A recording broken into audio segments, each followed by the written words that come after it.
સમાચારોમાં આગળ વધીશું. સમાચાર સુરતથી. સુરતમાં એસબીઆઈ બેંકમાં થયેલી લૂંટના કેસમાં ચોંકાવનારો ખુલાસો થયો છે. બેંકની સુરક્ષા માટે પરમનન્ટ ગાર્ડ રાખવામાં આવ્યા ન હતા અને all India state bank of India staff ફેડરેશનના રાષ્ટ્રીય પ્રમુખે આ ખુલાસો કર્યો છે.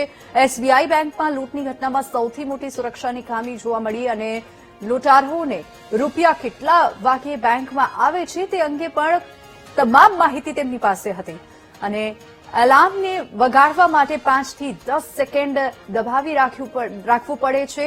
તેની સ્ટાફને જાણકારી ન હતી અને પરમનન્ટ ગાર્ડ રાખ્યા હોત તો આટલી મોટી લૂંટને અટકાવી શકાઈ હોત.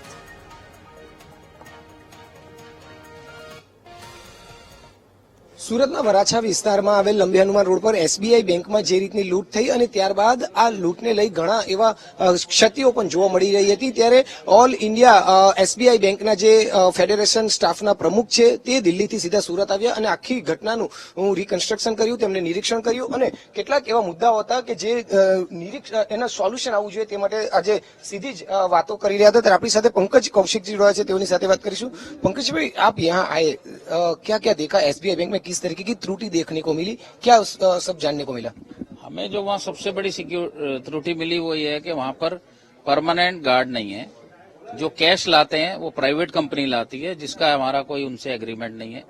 एग्रीमेंट ने ब्रांच ने अपने लेवल पे किया, पर फेडरेशन में कैश बांटने का हमारा ऐसा कोई एग्रीमेंट नहीं है बैंक से. आप देखिए कि ये एक सुनियोजित डकैती थी. उन लोगों को पहले से पता था. वो लोग वहां पर कम से कम 1 घंटा पहले आए. वो वहां के देख रहे थे और वो इंतजार कर रहे थे कि कैश वैन कब आएगी. कैश वैन आई, उसके बाद उन्हें ये भी पता था कि ये जो कैश वैन में गार्ड आते हैं प्राइवेट, ये ऊपर नहीं आते हैं, ये नीचे ही खड़े रह जाते हैं. और जैसे ही कैश अंदर आया उससे पहले उन्होंने अपनी कार्रवाई शुरू करी.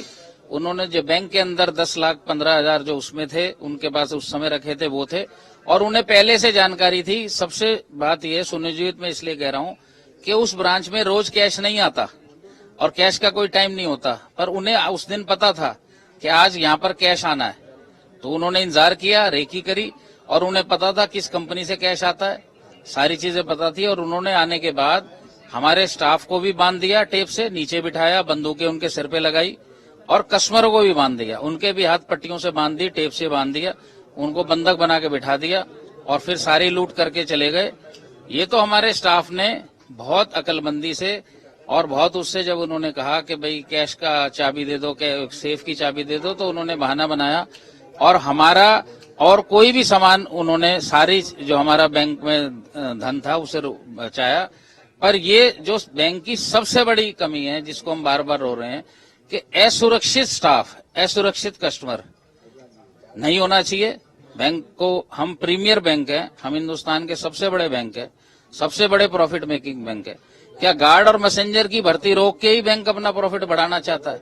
क्या कस्टमर को सुरक्षा देना हमारा काम नहीं है? स्टाफ को सुरक्षा देना काम नहीं है?